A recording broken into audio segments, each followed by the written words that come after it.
Oh, this is going to be fun. Ugh.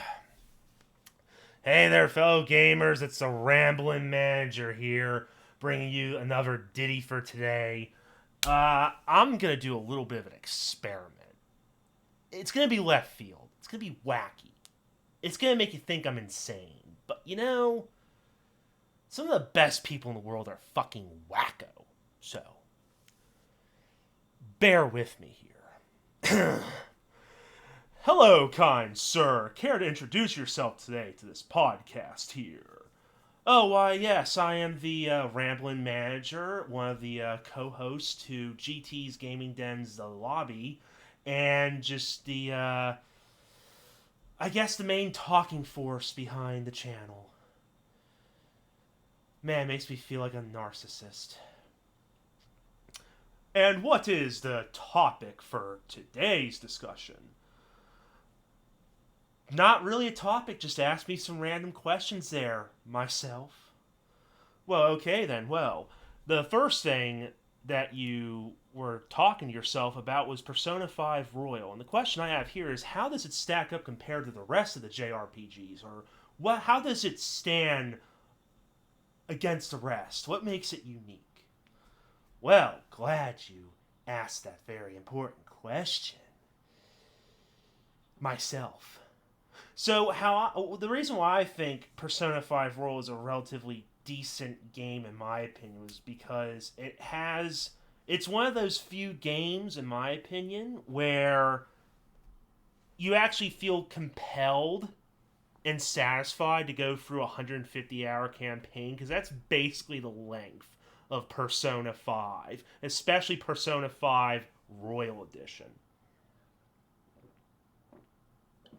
Ah, I mean, base game alone, from what I can recall, between doing all the social links, trying to max out all your statistics, it's about a 120-hour romp, maybe 100 hours if you can.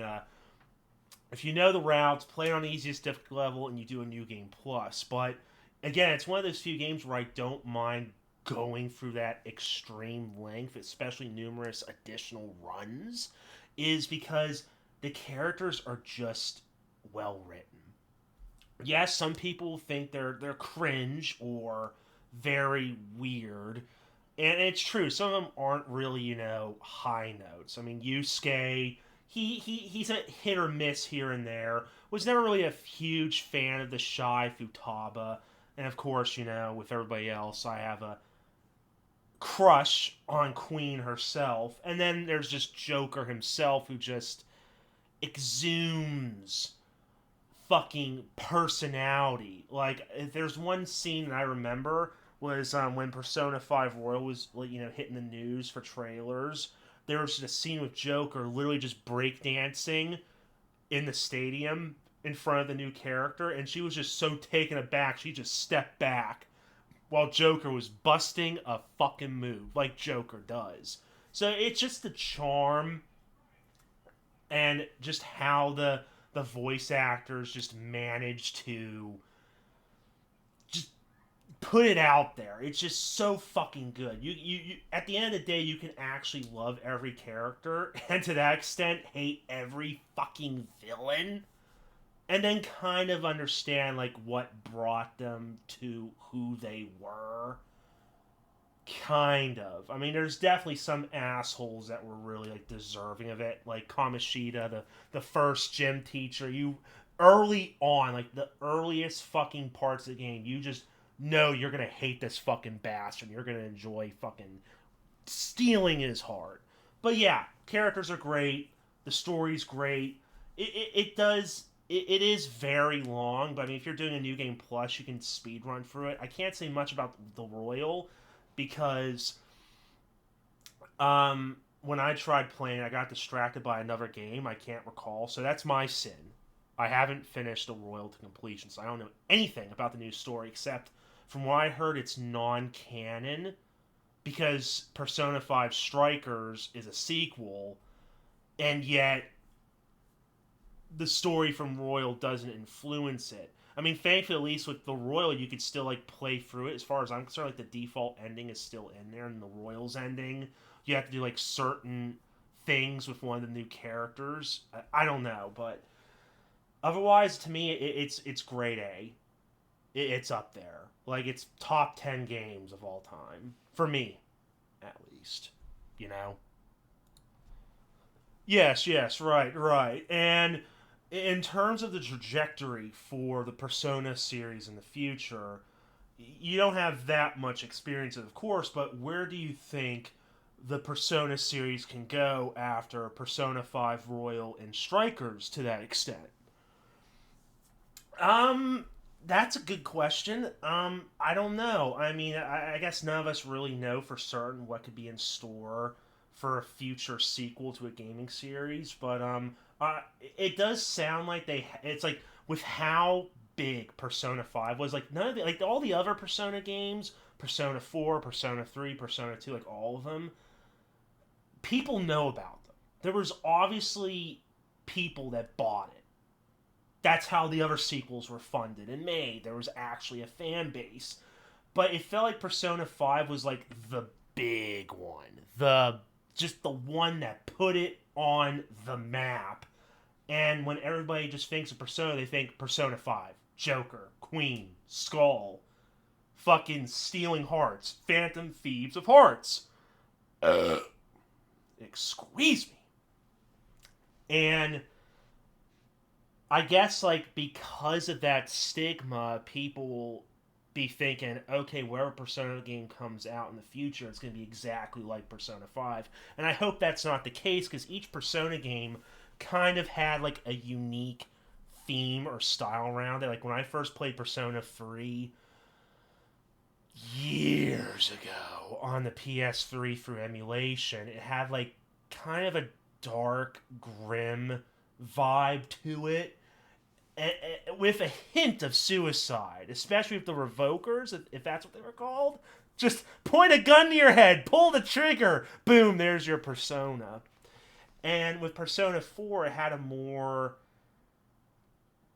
from what I've heard, an 80s vibe to it, which if that's the case, I'm definitely missing out on because I'm a fan of the fucking 80s, that's for damn sure. And then Persona 5 definitely had like a more upbeat, jazzy style to it with like more modern shit with the smartphone and the app with the metaverse and shit. So in terms of like what Persona 6 could be, like the sky's the limit, but I kind of feel like they should go in a different direction cuz they've been doing the whole high school Japanese teenager thing, you know, going up against these monsters for the longest time. Like keep that whole thing, the monster fighting bit, but maybe go a step forward. It's not, you know, because I have like some sort of idea, like, oh, it's inappropriate. They're showing off these teenagers in bikinis, or oh, how can we resonate with teen? No, I feel like they should try like branching out a little bit and maybe do like a college theme for Persona. Like try and go on the other side of the curtain here, and especially with how Persona 5 kind of try to do that whole thing with like teenagers rebelling against the adults and how they fucked up the world and they're trying to repair it themselves by stealing their hearts and make them see the error of their ways here. Maybe they could do something along the lines of like a college thing where it's like it's a bridge between them, like seeing the kids start becoming like adults and like seeing the world for how it really is. And just to add like some more mature themes, as far as I'm concerned, like all the Persona games were or are like mature rating. There's a lot of like shit in there, some heavy themes, some blood, death, some cuss words, profanity, all that stuff. So they could really like try going the extra distance and try and add in some more mature themes there to, you know, make it more emotional, have a bigger impact, and add in some more smart writing, so to speak. Not saying like the writing and the stories were horrible in the previous Persona games, at least from my knowledge or from what I've heard, but it could definitely add like a new layer. You know, try and move away from like the whole teenager esque bit and try and do some more mature themes, explore more of like the world of humanity and all that stuff. Yeah. And in terms of expanding the overall universe and, you know, trying to change the protagonists or the themes and whatnot, do you think they should keep it in Japan, or do you think they should go to a different location, Europe or America, just a different like a change of scenery, so to speak? Yeah. I mean, Japan. I guess that was like one of the cool things about Persona 5 was the whole idea that they went to a different area. I think there was something like that in Persona 3. I can't recall. But that whole segment of them going to Florida was pretty interesting. So maybe it would be nice if they did switch it up and, like, maybe put it in, like, a. If not, um, in a different country.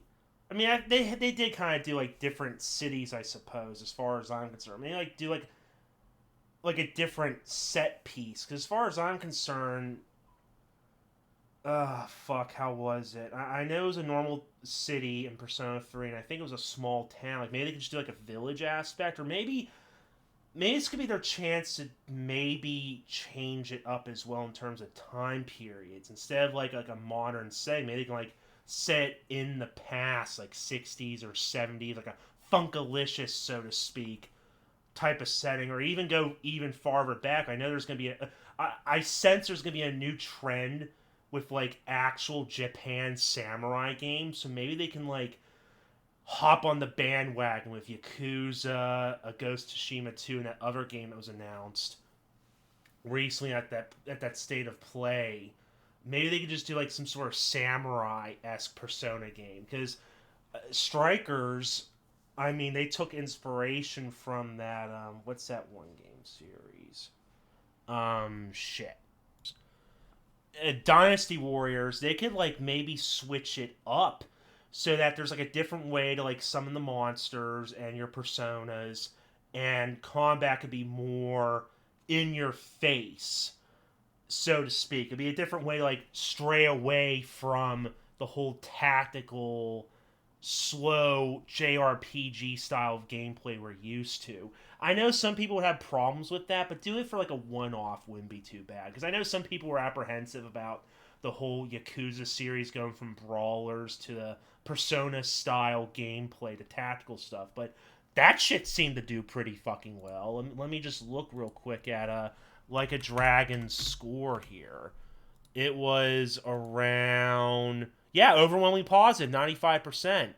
So there's obviously an audience for it. So I think they could like change up the gameplay a little bit. Still keep that whole Persona charm, but expand it that way as well.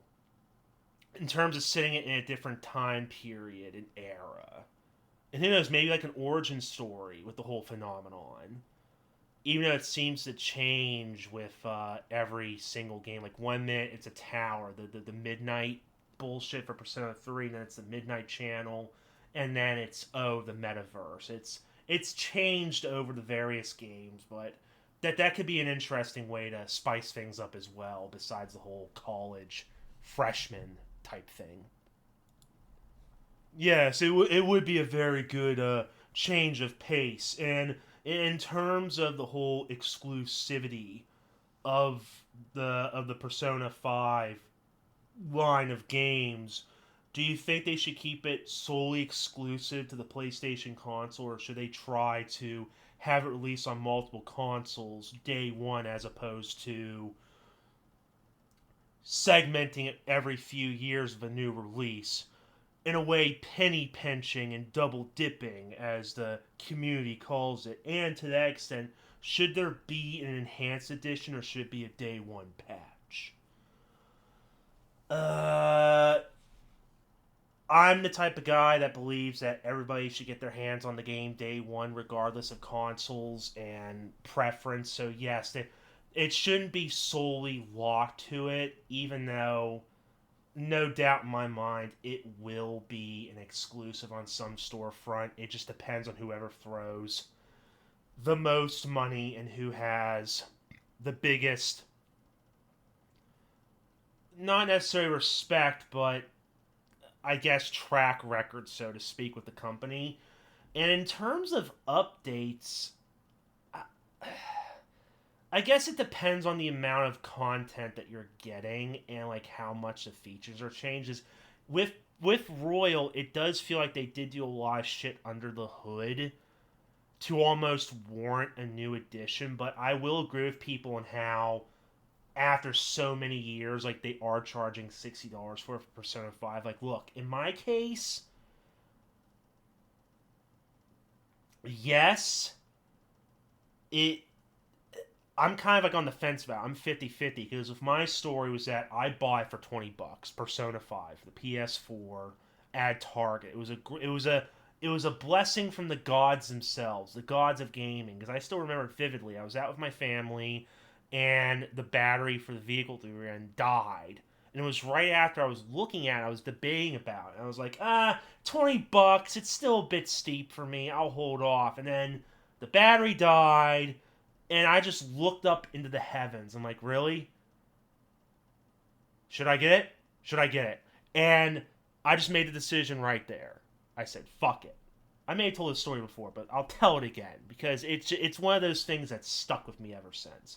So I went into the Target, got the game. It's in my bag. I'm walking out, and as soon as I get outside, AAA was already finished fucking filling up the battery again, giving us enough juice to get back home.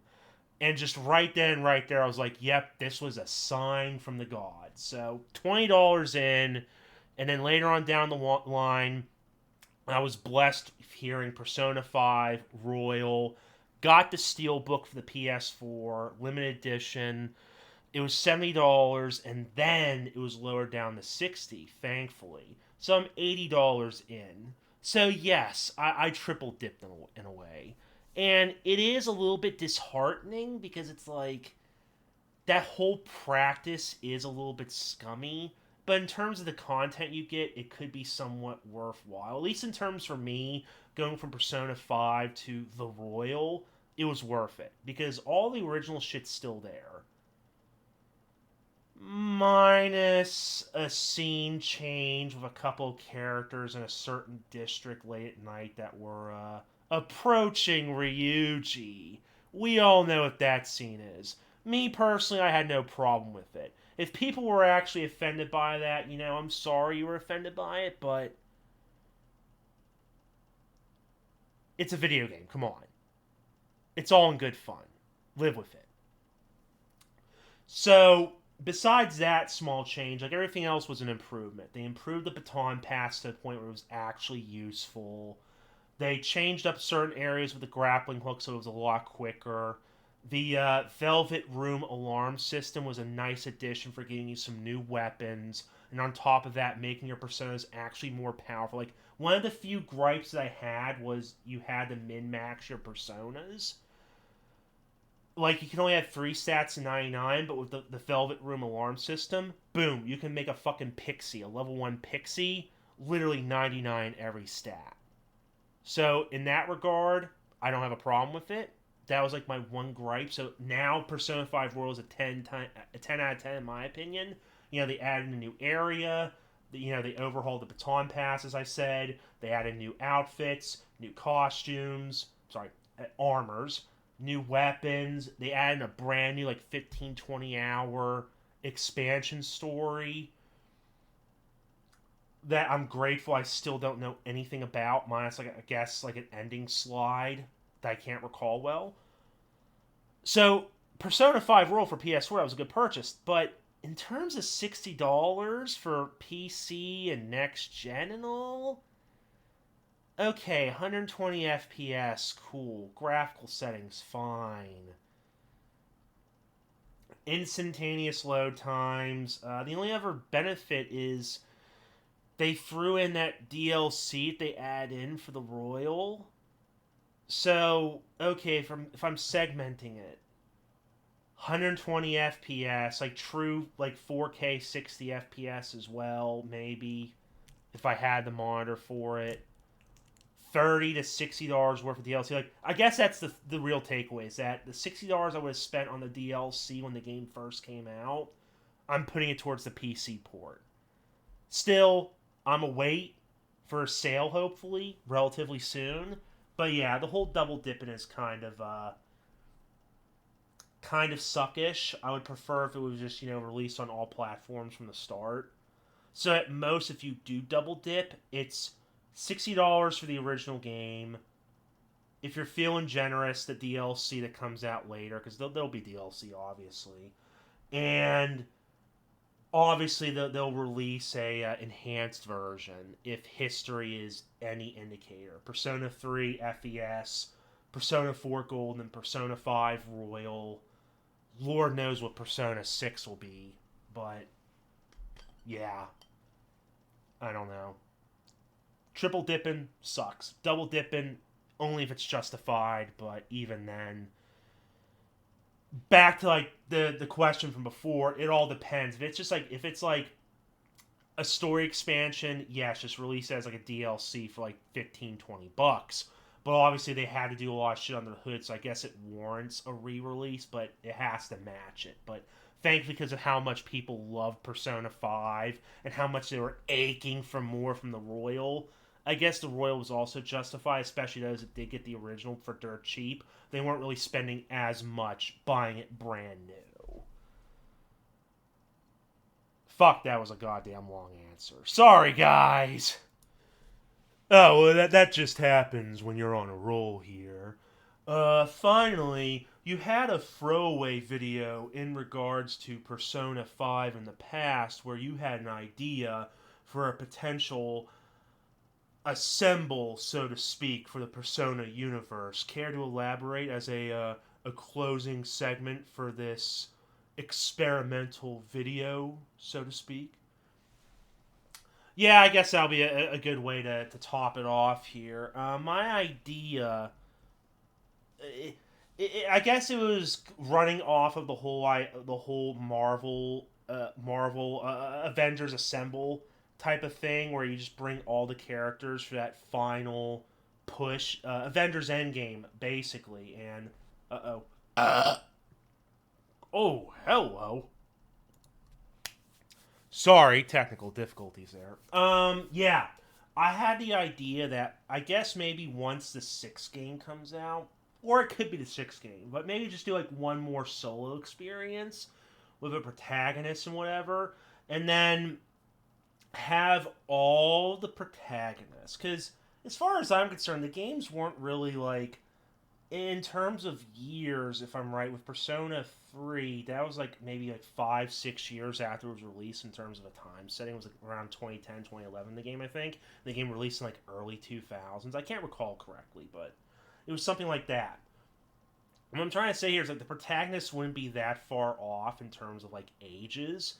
So what they could do is just like bring all the protagonists together, every single one from Persona 1 up to 6 or 5 if they decide to do it for the sixth game, and have them like all come together with all their pals to go up against like this entity that was like maybe responsible for all the shadows and like all the different versions of this realm for the shadows. For like one final push to finally like end this like plague of like shadow corruption, so to speak, for good.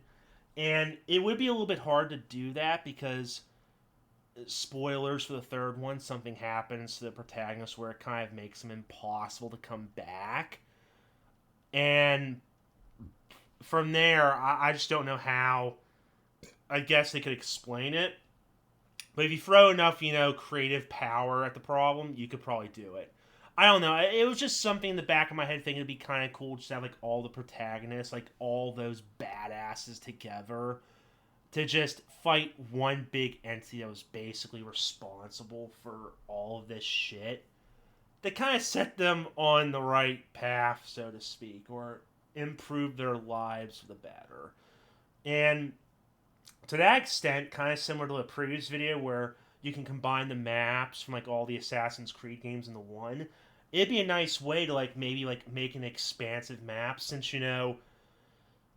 since the maps weren't relatively that big from the get-go, they could just like make it a big giant map allowing you to go back to previous areas from the games and just visit all the locales and do missions for other people there. I guess it would just be a great way to I don't know. Just get them all together, see how they would interact with one another, and just have like a big fiesta. Would it be the end of the Persona series? Obviously, it won't. It makes too much fucking money. But if they did do something like that, where they just finally kill the big bad controlling everything, either a new one will sprout up, or they'll just reboot the fucking original with new ideologies and shit, and just fucking continue the Persona series that way. Fuck, aren't they remaking the third one or something? Or making a genuine port? Who fucking knows? Ugh. Yes, I guess you have a point there, but I suppose that's all the time we have today for this little experiment here, don't you say, Mr. Rambler? Rambling Manager, yes, and for that I'll take the mic here, so to speak. Hopefully you guys enjoyed this little bit of an awkward, weird experiment here. I don't know, it just had in the back of my mind here for a little bit. It was going to be for a completely different topic, but I said, fuck it, I'll use it for Persona 5 Royal. But anyway, usual YouTube chant, what'd you think of this little oddball, goofball experiment? And beyond that, where do you think the Persona series can go? Do you hate the fact that Atlas basically triple dipped for the Persona series? Or are you just glad that finally Persona 5 is on PC where it belongs? Shit, it's looking fucking good to me from those goddamn screenshots. Ugh, can't wait to play it 4K 60 one day. But anywho, that's all. The Rambling Manager's clocking out. See you all next time. Ciao.